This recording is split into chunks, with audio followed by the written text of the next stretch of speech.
अगं वक्त्या तोंडाचे का माझ्या नावानं बोंबलालीस ग आणि माझं नाव काय चांदणी आहे का होय का मला काकी म्हणतात काकी आणि चांदणी चांदणी अगं ह्याची चांदणी आहे का मी तुझी आ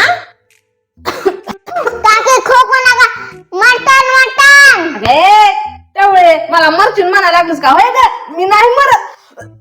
किती मी खोकला लागला तरी मला काय होत नाही मी जाऊन चांगला दवाखाना करून गोळ्या औषध आले बघ तुझं लिहायचं शाळेत जायचा पता नाही आणि बसताय वही पुस्तक घेऊन आणि काय काढलंच का हे असली लिहिते का असली लिहिते तोंडात दिन घेऊन अरे बघ मला चालली बिन्नी माहित ना काकी म्हणायचं काय म्हणशील चांदणी काय म्हणशील काकी